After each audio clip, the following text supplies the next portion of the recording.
Então,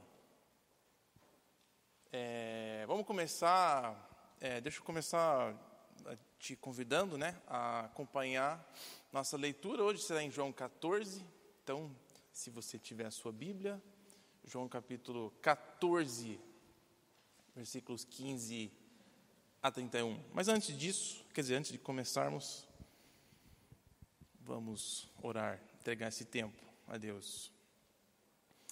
Senhor, te pedimos agora a tua ajuda, pelo teu Espírito, para a gente acompanhar, entender melhor essas palavras do teu Filho. Obrigado pelo lugar que temos, seguros, para poder ler e refletir sobre essas coisas. Então pedimos que o Senhor fale com a gente neste momento. Pedimos isso confiando que essa é a tua vontade também para nós. Em nome de Jesus. Amém. Então, estava lendo, pensando nesse trecho de hoje e achei que seria bom a gente relembrar um pouco, Apesar de estarmos no capítulo 14, e temos ainda mais uns 8 capítulos pela frente, estamos na última noite na vida de Jesus, Ele já viveu uns 33 anos e meio, mais ou menos, última noite dele com os discípulos. E a cena que nós estamos vendo agora, ele dando umas últimas palavras, na verdade, para eles.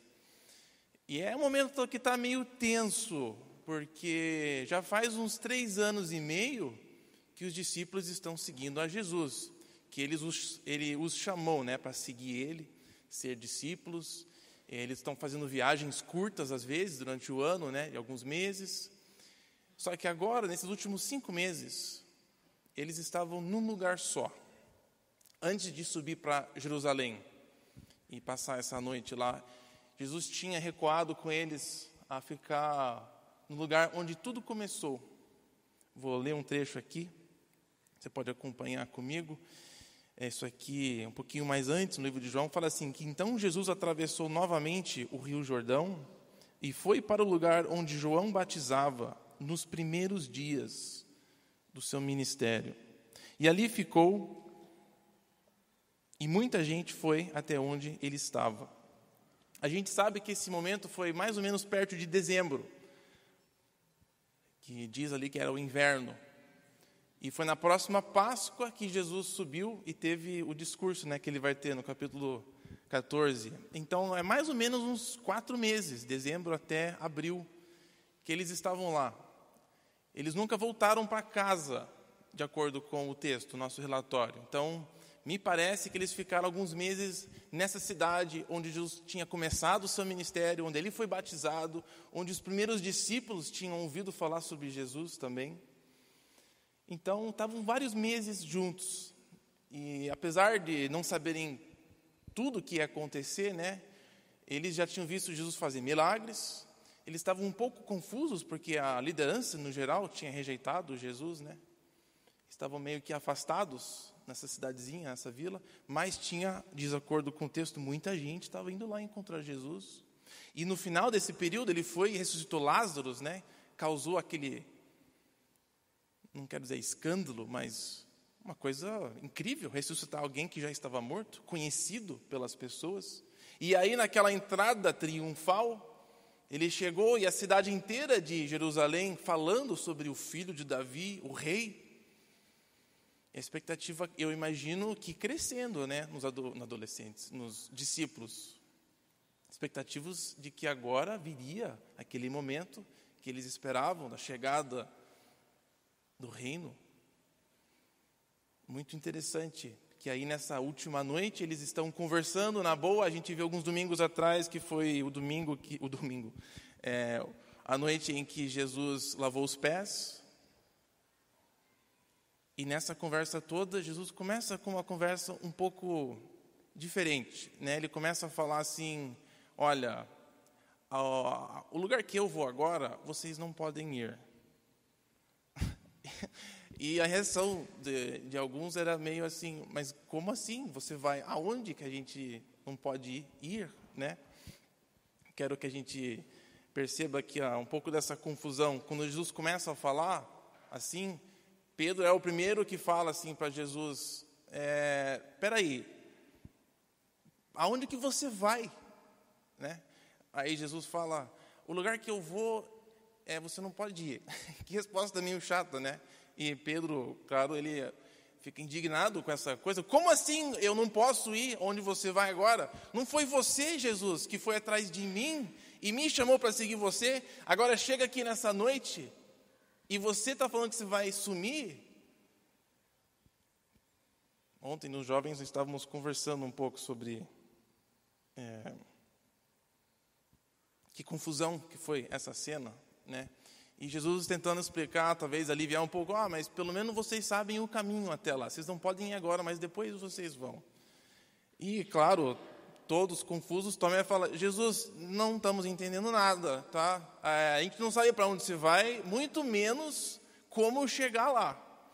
Então, nessa situação que Jesus agora está conversando com eles, e Pedro levanta, ele vai falar, Jesus, não sei por que eu não posso ir com você, porque eu estou pronto até para morrer.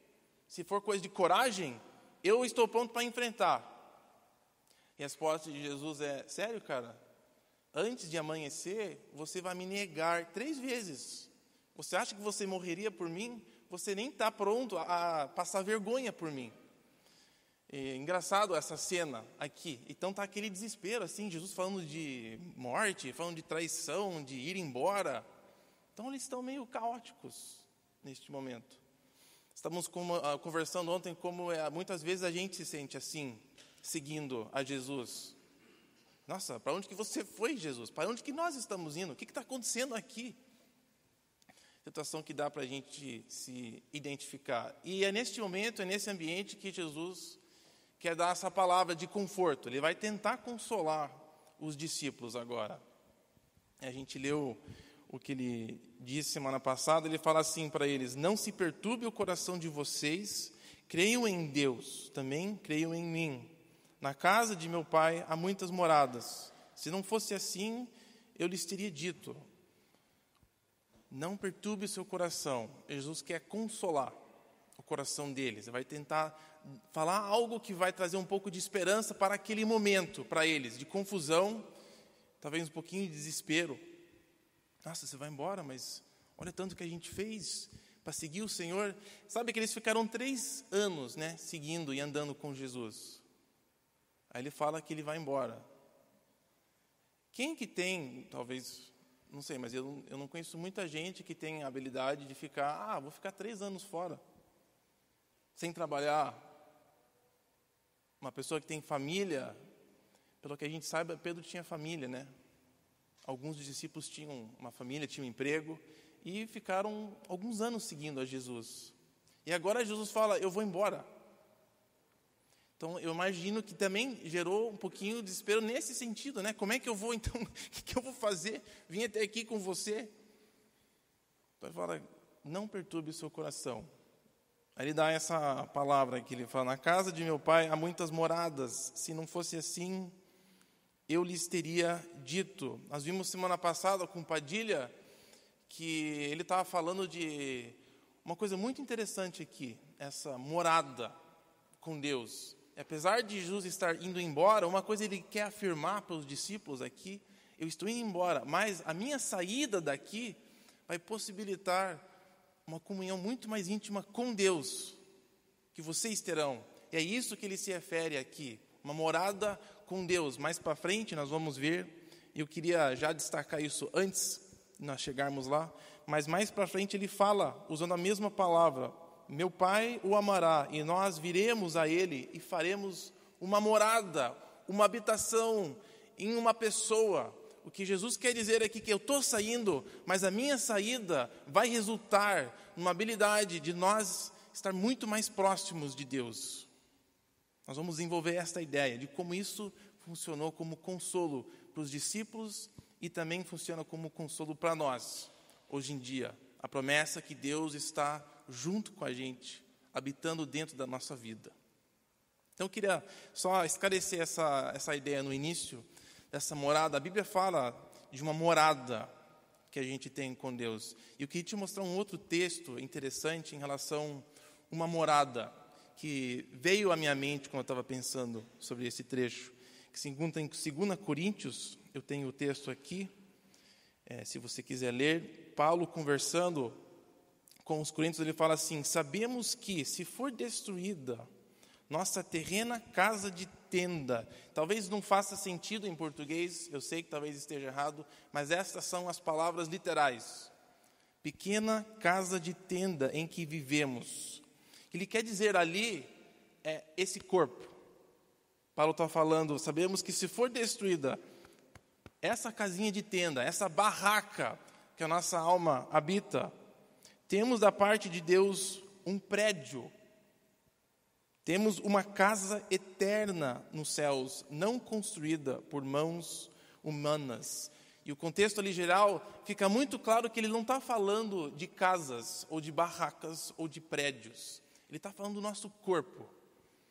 Então ele descreve o nosso corpo como um lugar temporário que quem nós somos, a nossa alma, nosso espírito está habitando.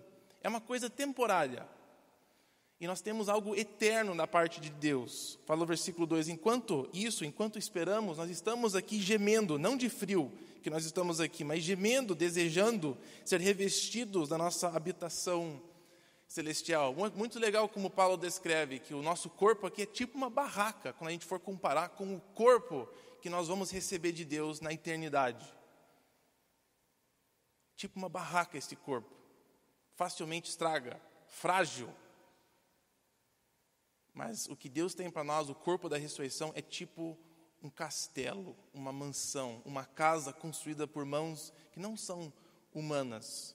Então a Bíblia, quando fala de moradas, assim, ela tem essa conotação de uma intimidade com Deus e também de um novo corpo que nós teremos um dia. Isso serve de grande esperança para nós, né? Que a nossa eternidade ela vai ser muito diferente do que a gente experimenta agora. Teremos um corpo diferente. Mas nesse trecho do capítulo 14 de João, o foco dele vai ser nessa nova intimidade que teremos com Deus, que é tipo Deus construindo uma casa dentro de nós. Aí esse tema que eu gostaria de desenvolver com vocês. Então, quando Jesus começou a falar assim, com essa conversa, né? Olha, eu estou indo embora, vocês não podem ir. Eles ficam meio confusos. Aí Jesus vira e fala, mas eu estou fazendo um lugar bem bonitinho para vocês morarem. Uma morada para vocês habitarem. Isso não ajudou muito. A gente vê na reação de Filipe, ele falando assim, Jesus, dá para a gente um sinal aqui. Mostra para a gente quem é Deus, porque isso não está ajudando muito. Não estou entendendo essa conversa de você indo embora, você morrendo, traição, morada. Estou meio confuso. Simplesmente me dá um sinal de Deus que aí isso será suficiente para mim. É até meio cômico. Mas eu até estava refletindo sobre isso nos basta, de Filipe, da parte dele. Jesus nos mostra que Deus está aqui e isso é suficiente para mim aguentar firme e continuar. Eu acho, apesar de ser engraçado, apesar dele não estar entendendo muita coisa, é meio corajoso da parte dele falar isso. Ele fala assim, eu só quero saber que Deus está aqui e isso é o suficiente. Eu não preciso entender tudo, eu só quero saber que Deus está por trás disso. Me dá um sinal disso. Eu me identifico com isso da parte de Filipe. Não estou entendendo tudo que você está falando, Jesus, mas eu quero saber que se é Deus, então, tudo bem. Isto é o suficiente para mim caminhar. Eu acho que isso se repete várias vezes com os discípulos, de que eles não entendiam tudo, mas o que eles queriam ter certeza é que Deus estava presente com eles. E Jesus quer explicar que é exatamente o que Ele quer realizar com sua saída. Ele quer viver dentro de nós, permanentemente. Então vamos para o nosso trecho aqui, começando no versículo 15. Então, João 14, versículo 15, Jesus falando, continuando, tentando consolar eles, ele fala, se vocês me amam, guardarão meus mandamentos, e eu pedirei ao Pai, e Ele lhes dará outro conselheiro, para estar com vocês para sempre, o Espírito da verdade. O mundo não pode recebê-lo, porque não o vê, nem o conhece. Mas vocês o conhecem, pois Ele vive com vocês e estará em vocês. Não os deixarei órfãos, voltarei a vocês. Quero pensar sobre esses versículos. Jesus quer consolar os corações dos discípulos. Ele quer tentar explicar para eles que, apesar de Ele estar indo embora, Ele vai ficar bem mais próximo deles. E apesar de Jesus fisicamente não vai estar presente com eles, Ele fala que isso vai possibilitar uma comunhão com Deus muito íntima, por causa do Espírito Santo. Então, esse último versículo 18 aqui, ele fala: eu não vou deixar vocês como órfãos. Eu vou embora agora, por pouco tempo, e depois vocês me virão. O texto aqui eu coloquei em vermelho, literalmente ele fala: eu estou indo para vocês. Apesar de eu estar indo embora, na verdade eu vou embora, mas eu vou habitar dentro de vocês logo, daqui a pouco, através do Espírito Santo. Eu não vou abandonar vocês. Não vou deixar vocês. Promessa que Deus fez para os discípulos, promessa também para nós. Não nos deixará. Como que isso vai acontecer? Os versículos anteriores, a chegada do conselheiro, o Espírito de Deus, o Espírito da verdade, o Espírito do consolo, o Espírito de Jesus. Como que Deus não vai nos deixar como órfãos? Será através do teu Espírito em nós. Através do Espírito Santo. Quem que é esse Espírito Santo? Que Ele promete aqui: eu vou pedir ao Pai e Ele te dará um outro conselheiro. A chave aqui é esse conselheiro, esse outro conselheiro. Jesus, Ele foi o primeiro conselheiro que Deus nos deu. Conselheiro aqui na Bíblia se refere a alguém que vem e fala no lugar de outra pessoa, que fala as coisas, as palavras, o intercessor, mediador. E Jesus foi esse mediador de Deus para com a gente. Ele veio falar para a gente quem Deus é, veio nos ensinar quem Deus é, veio nos passar as palavras que a gente precisava ouvir, veio nos trazer a verdade sobre Deus. E Ele diz assim: o que Deus quer fazer, Ele quer mandar um mediador para vocês, um outro mediador, mas que more dentro de vocês. Eu não quero só habitar em volta de você, não quero andar no seu lado, mas eu quero estar no lugar mais íntimo da sua vida. Dentro de você, o Espírito da verdade. Então essa promessa de Deus, dele estar com a gente, ela é cumprida através do Espírito Santo. É isso que nós cremos. O Espírito Santo sendo a presença de Jesus. É sim que Deus e Jesus está presente com a gente toda hora. Quem que é esse Espírito da verdade? Esse capítulo está cheio de descrições sobre o Espírito da verdade. O que Ele faz? Em outro capítulo, mais para frente, nesse mesmo discurso, esse é o Espírito que nos guia na verdade. Por isso que ele é chamado Espírito da verdade, né? Ele nos guia pela a verdade. E eu gostei dessa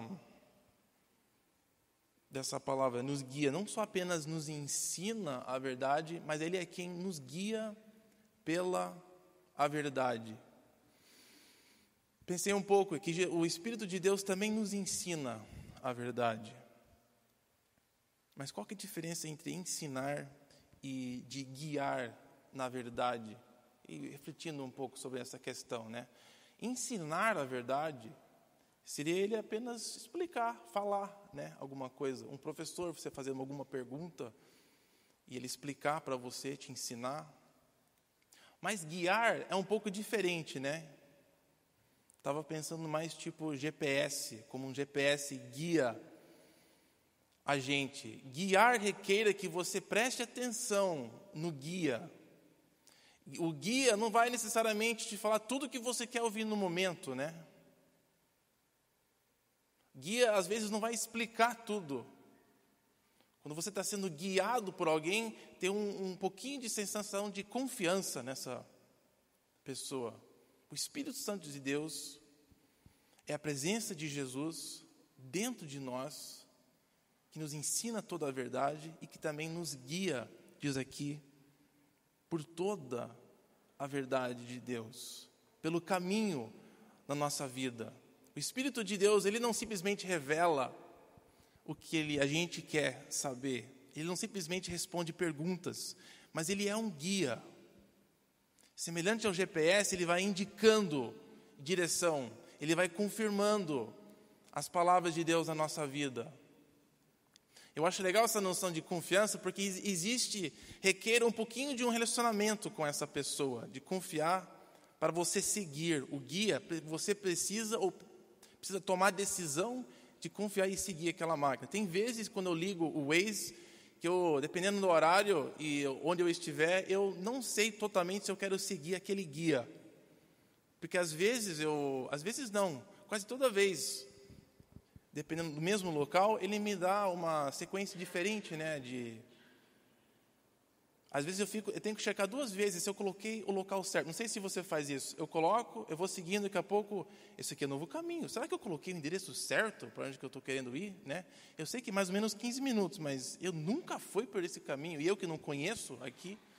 Então eu sempre tenho que parar e checar, não, é isso mesmo que eu quero, é esse endereço que eu coloquei. Ele me dá uma sequência um pouco diferente.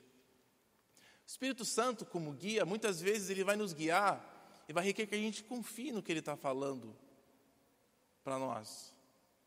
Como é que Deus fala com a gente? Através deste Espírito, que às vezes nos guia. Não sei se você já teve assim uma sensação, eu tinha certeza que Deus queria que eu fizesse tal coisa. Tenho certeza que isso é o caminho que Deus quer que eu siga. A certeza que a gente tem sobre a palavra de Deus vem do Espírito Santo, para a gente confiar nessa verdade. Até o fato que a gente chegou a conhecer Jesus é direção do Espírito Santo. Então o Espírito Santo ele guia, às vezes é uma emoção, às vezes é uma confiança absoluta numa situação, às vezes é uma coisa que ele traz à nossa mente para relembrar a gente uma promessa de Deus, às vezes é um sentimento, uma paz sobre uma decisão que a gente precisa tomar na nossa vida.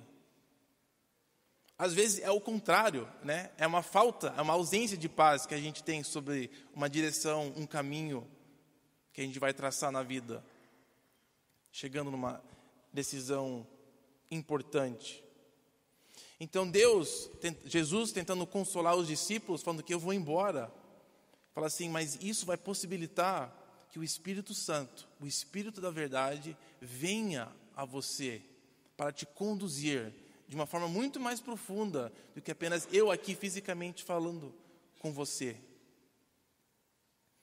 Ele está tentando consolar. Então, voltando aqui, nesse mesmo trecho, né, ele fala, não vou te deixar órfãos, eu estou vindo na presença do Espírito Santo. E através dele, eu vou conduzir e vou guiar a sua vida. Eu não vou te deixar aqui sem saber o que fazer. Eu vou te dar o melhor GPS para a sua vida. Você pode confiar absolutamente. Mas veja que o primeiro versículo ali em cima, versículo 15, ele fala que a função desse conselheiro na vida da gente, a habilidade do Espírito Santo a nos guiar, de deixar claro a vontade de Deus, de ensinar para a gente a vontade. Olha o que ele fala no versículo 15, ela é baseado ou condicionado nesse versículo. Se vocês me amam, mandarei o conselheiro. Se vocês me amam, se vocês guardarem os meus mandamentos, esta é a condição para nós recebermos a direção do Espírito Santo em nossa vida. Talvez você já ouviu isso, mas obediência é sempre o caminho certo com Deus. E aqui Jesus ensinando, eu quero habitar dentro de você, quero guiar e conduzir a sua vida, e isso é possível se vocês me amam, guardarão meus mandamentos. Eu coloquei a palavra guardar aqui ao invés de obedecer. A maioria das traduções tem colocado obedecer. Mas se você pega uma Bíblia um pouquinho mais antiga, ela tem essa palavra guardar. E eu acho que é uma diferença importante você perceber. Porque obedecer e guardar não são totalmente iguais. E tem uma razão por que Jesus falou guardar e não obedecer. Eu acho que ela é chave. E ela é importante porque ela é condição para a gente receber este Espírito Santo, para a gente estar em bons termos com esse Espírito Santo que vai conduzir a nossa vida. Então, o que significa guardar? Guardar não é muito difícil de definir. E pensando aqui no português, né? A primeira coisa que eu penso em guardar, de colocar em um lugar seguro. Quando eu guardo alguma coisa, uma coisa preciosa, importante, tipo sorvete, eu guardo ele no freezer. Não, quando eu vou guardar alguma coisa, eu coloco ele num lugar que vai ser protegido e protegido, né? Então, o primeiro sentido de guardar aqui é proteger, colocar num lugar seguro.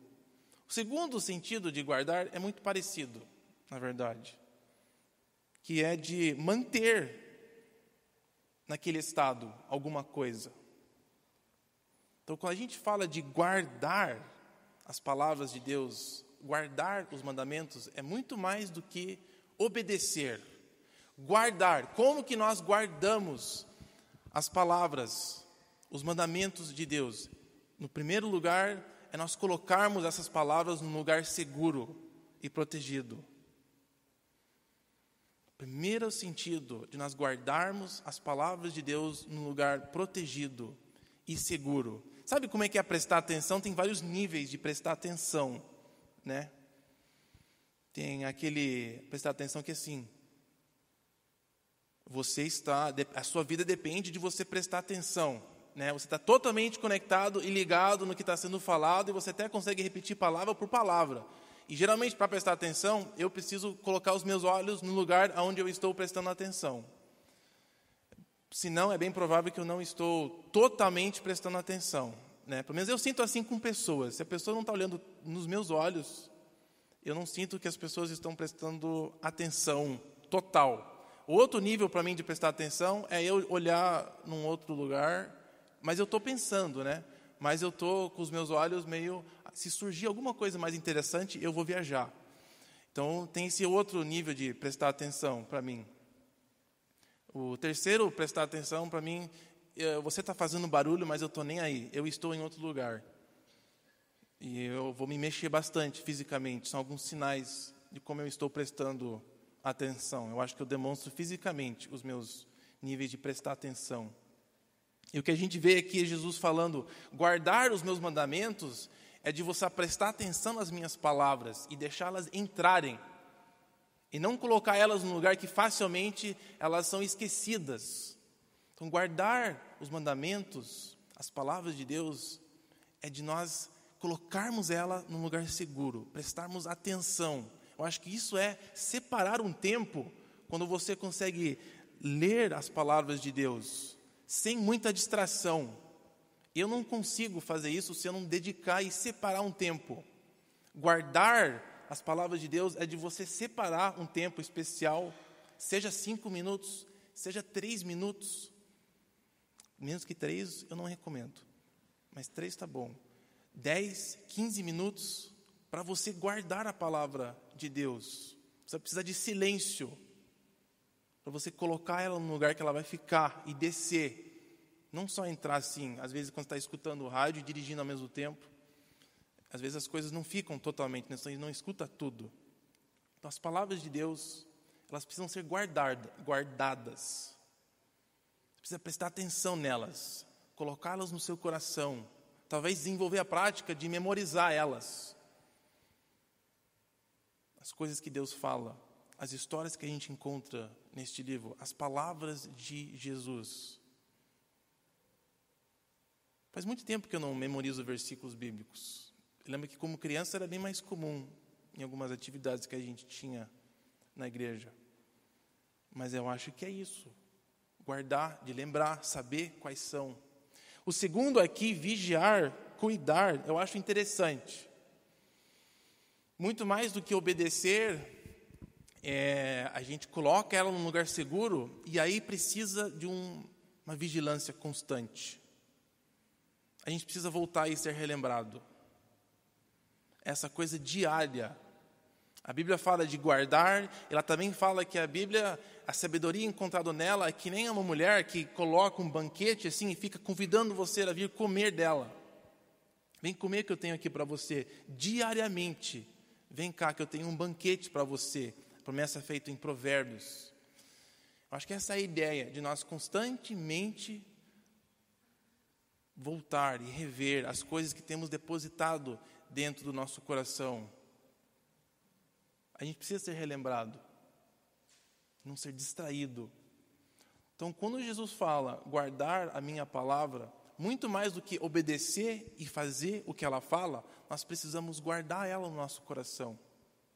Nós precisamos colocar ela num lugar especial. E isso implica, eu acho, que separar tempo para fazer isso. E esse vigiar, manter, é de sempre voltar, constantemente olhando, escutando, relendo, pensando sobre as palavras de Deus. Gente, isso é importantíssimo, né? Porque ela é a condição para nós recebermos a direção do Espírito Santo. Ele trabalha com a palavra de Deus na nossa vida. Então, Jesus quer consolar, né? Antes de a gente se perder nisso, Jesus quer consolar os discípulos. Ele está indo embora, mas ele está falando, vai ser muito melhor para vocês se eu for embora. Por quê? Porque eu vou mandar o meu Espírito, o Espírito que vai te guiar no íntimo do seu ser. E se você, então, guardar as minhas palavras lá dentro do seu coração, memorizando elas, vigiando sobre elas, ele vai guiar a sua vida. Não sei se você já se perguntou, o Espírito Santo nunca fala comigo. Você tem guardado a palavra de Deus no seu coração? Você tem vigiado sobre ela? Talvez isso responda essa pergunta, né? Então, a condição para nós ouvirmos o Espírito Santo é nós guardarmos a palavra dele, de acordo com Jesus. Então, continuando, ele fala assim, ele vai repetir a mesma ideia aqui. 19, dentro de pouco tempo o mundo não me verá mais. Ele vai subir, mas vocês me verão. Eu acho que ele não apenas está falando da ressurreição, mas vocês terão a minha presença. Ele fala, eu vivo, porque eu vivo agora. A vida que eu tenho, baseado na minha vida, vocês viverão. Vocês experimentarão dessa vida de comunhão íntima com Deus. Uma vida que recebe direção direto dele. É isso que o Espírito Santo faz. Versículo 20. E neste dia, aí vocês vão compreender desse relacionamento que eu tenho com meu Pai. Eu em meu Pai e vocês em mim. Através do Espírito Santo, nós teremos uma intimidade profunda. Jesus falando, que nem eu tenho com meu Pai, vocês terão esse mesmo acesso.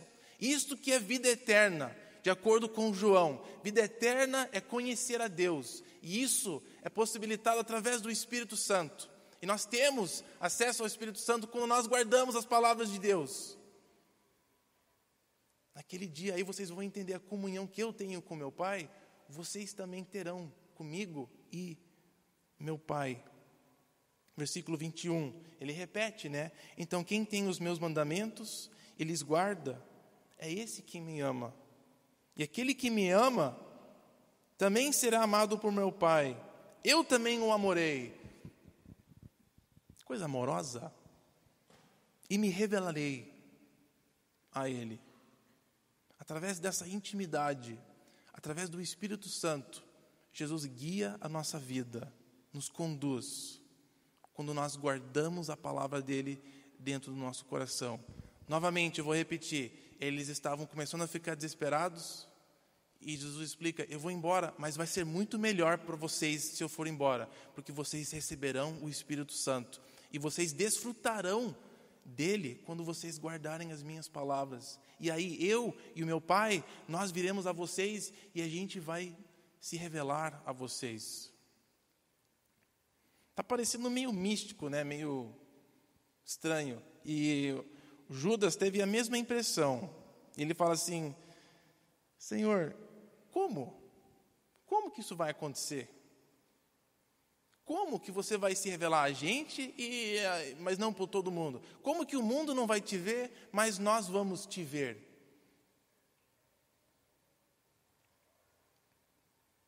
A última vez Jesus explica. É o seguinte: se alguém me ama, guardará a minha palavra. O meu Pai o amará, e nós viremos a Ele e faremos morada nele. A vontade de Deus é que através do Espírito Santo Ele venha conduzir a sua vida. Não só conduzir, mas Ele quer vir e fazer a sua vida, a vida dele, a sua vida, o seu corpo, a casa dele, o lugar onde Ele habita, onde Ele mora. Gosto dessa palavra morada, né? De pensar que Deus quer tornar a nossa vida, nosso corpo, a casa dele. Quando eu me mudei para um apartamento um tempo atrás, é engraçado como demora para você tornar aquele lugar seu, sabe? Demora para você fazer, eu não sei quanto tempo você está no lugar que você atualmente mora, mas mudanças são terríveis, são chatas. Participei de várias mudanças e de transferir tudo, né, para um lugar. Estou me lembrando agora, quando os meus pais se mudaram, eu estava com eles. Antes deles terem um lugar novo para morar, eles venderam o lugar que eles estavam e ficaram num lugar temporário, né? Então, eles iam deixar a maioria das coisas num container, num storage, alguma coisa assim.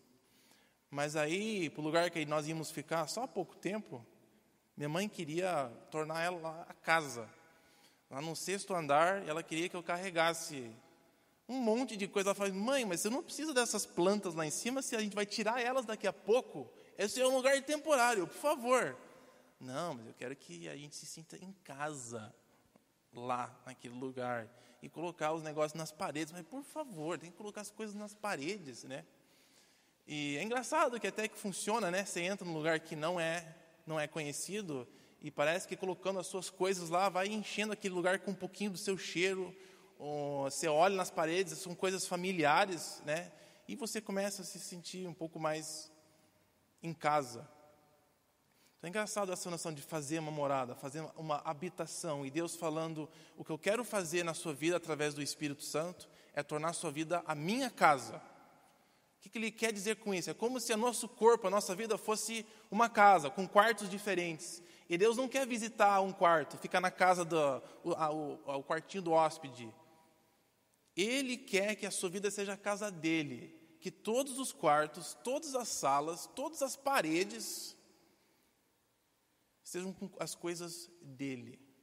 Através do Espírito Santo, transformando a nossa vida numa morada dele. Nós voltaremos nessa imagem porque eu acho que ela é muito bonita, né? Mas olha a condição, novamente, disso ser realizado, de Deus viver dentro de nós. No início do versículo: se alguém me ama, guardará. A habilidade de Deus poder agir na nossa vida, de um certo nível, será dependente do nosso guardar das suas palavras.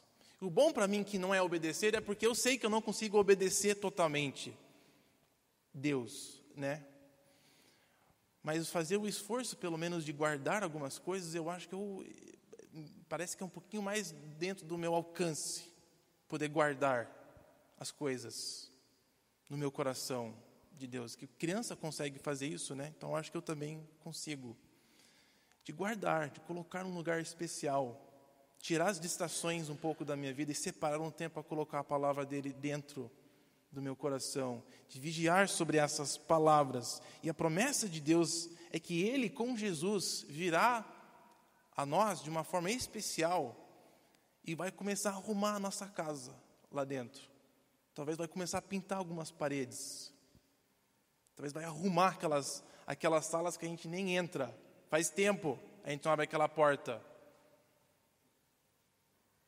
Fazendo as mudanças pequenas que tornam um lugar, uma casa gostosa. E essa condição é interessante. Então, chegando mais perto da conclusão aqui, o nosso relacionamento com Deus, essa morada que Deus quer fazer dentro de nós, está diretamente ligado ao nosso guardar essa palavra. Jesus novamente fala: se vocês guardarem os meus mandamentos, permanecerão dentro do meu amor. Quão importante é, então, que nós aprendemos a guardar a palavra de Deus no nosso coração. Não tem como Deus morar dentro da nossa vida se nós não guardarmos a palavra dele. É basicamente isso. Nosso relacionamento com Deus, ela está totalmente em paralelo com o nosso relacionamento com as palavras dele.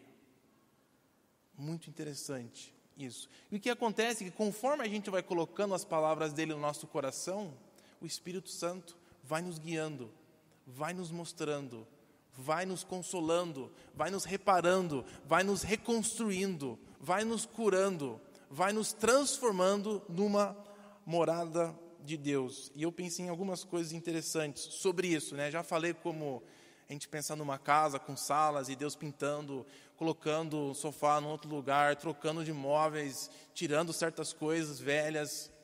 Pensa na nossa vida, tem coisas que nós não somos capazes de fazer por nós mesmos.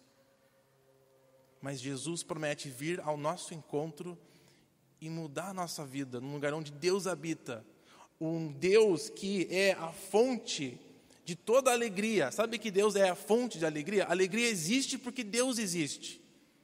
Não é só porque Deus é alegre, ou Ele te faz alegre, mas a Bíblia fala que Ele é a fonte dessas coisas, a fonte de alegria. Uma casa alegre, uma vida alegre, é uma casa onde Deus habita, onde Ele tem a liberdade de habitar, é uma casa onde tem força para perseverar, para continuar. É a fonte de força física, força emocional, força mental, qualquer tipo de força aí que existe. Ele é a fonte de todas as coisas boas, diz a Bíblia. Não tem nada que é bom, não tem nada que é bom que nos chegou se não for através do Pai. Paciência. Sabe uma casa segura? Sabe você entra num lugar que é seguro, que você se sente bem? Deus quer tornar a sua vida esse ambiente para você e com todas as pessoas que você convive. Deus como fonte de amor. É dele que vem amor. É dele que vem consolo. Quando Deus habita na nossa vida, somos consolados por Ele. Ele consegue reparar os buracos nas paredes, a sujeira que a gente faz no chão, na cozinha, no banheiro. Ele faz um upgrade em todas as coisas. Perdão.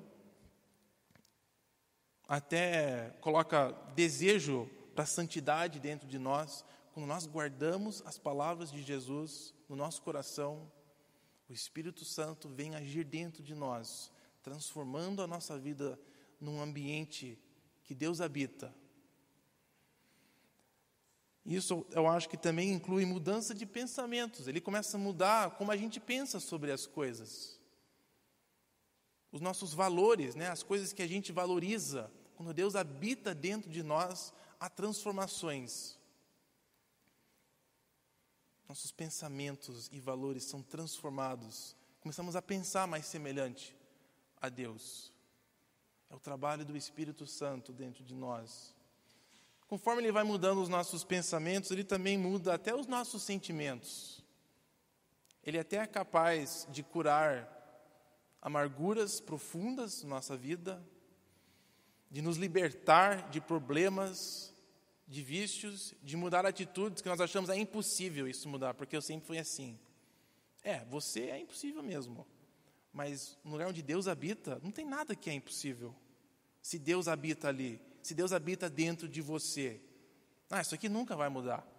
Não, mas se Deus habita dentro de você, há esperança, né? A transformação de pensamentos e até de sentimentos.